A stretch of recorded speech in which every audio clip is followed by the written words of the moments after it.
Good morning, Solid Steppers. This is Miss Ward coming to you with a message from sunny South Florida.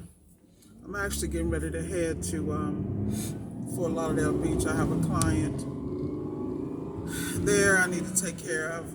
So, this morning, I like to kind of just speak about things that I have ran into challenges as a business owner, and this can be applied to any enterprise, business, service industry or what have you. But in all businesses, you gotta check your business. So, for example, you got the one man operation that has the constant issue of how do I get it all done?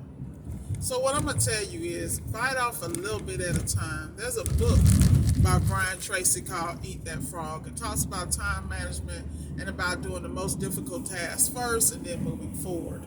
But I want to talk about that because I think part of the problem is a lot of us get in appliance repair and we find that it is extremely lucrative, but then we're not ready for the pitfalls that come. And by the time we see it, it's too late because we haven't taken the time to document and take a breather just to manage it.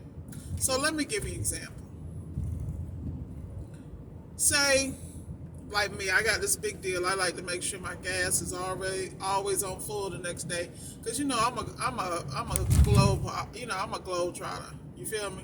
Because what I do is that I look at my ticket average and I manage it in such a way so that no matter where I am, no matter what I'm working on, I am going to be profitable no matter how far, because I calculate that in my repairs because I sell high ticket items, which means I don't have to sell as many jobs to make as much money or profit. Now, with that said, remember, Globetrotter, that means I'm going to have a gas expense, blah, blah, blah. How do I make my gas expense work for me? Number one, I keep meticulous records, and you don't have to be meticulous, but anytime you get gas at a gas station, you should have a receipt. Say you can't keep up with paperwork like me because I'm trifling. I know it and I own it, but I'm going to be good. It doesn't matter to me because I'm going to make it work.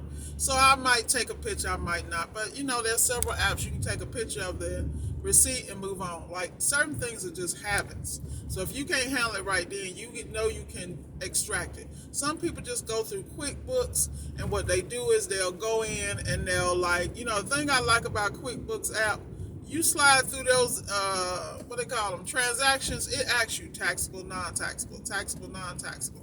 Well, say you don't know. Well, damn it, guess. You feel me? Like, the key is put a process in place. And the reason I'm saying is, how do I make my gas work for me? I make sure I have a corporate gas credit card. I was speaking to a gentleman yesterday, one of my mentees, regarding building business credit. And we were discussing the different avenues. And I said one overlooked avenue is gas cards.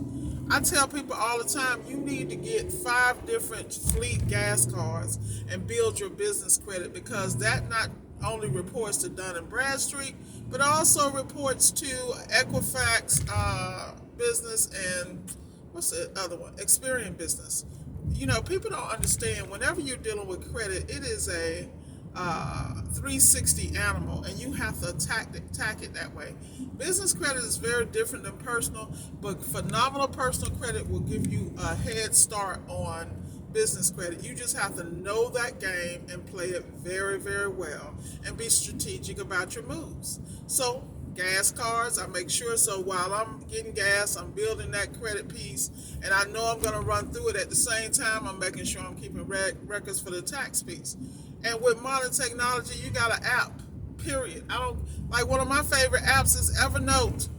You got mileage and travel apps. There's no excuse for y'all not to be on your game. I keep telling y'all. But at the end of the day, don't wait till the last minute trying to get everything together. And start wherever you are. Don't beat yourself up. And there's one more thing I want to say, because it really hit my spirit this morning. Don't beat yourself up. Just get up, dust yourself, and start over. I think we are entirely too hard on ourselves. Like, I am exacting as hell. Y'all think I'm rough on y'all? Oh, I'm rough as hell on me. And I'm that way because I refuse to fail. Like, prime example, I'm at a customer crib last night knocking out a Samsung temp sensor. Then I had to teach him how to use, convection, and then I had to go through the temperature readings and why the temperature readings read one way with convection, one without it. But it was a good. But there were pieces where he was like, "This is not your day to day," because I had to go to the truck and get this, or I had to do that.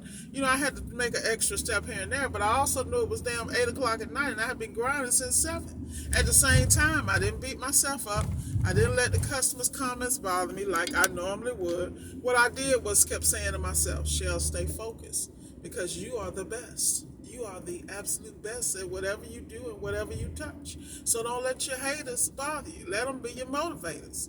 And he wasn't trying to hate. He was just being him. Typical New Yorker.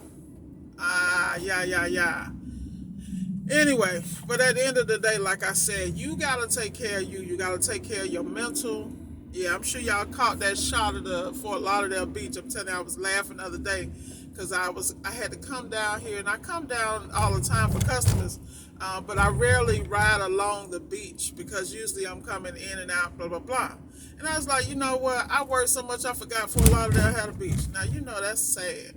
But I had to check myself on that. But at the end of the day, that beach going to be there. And I own my own business, so if I want to start right now and go get a suntan, melanin popping, I can do that.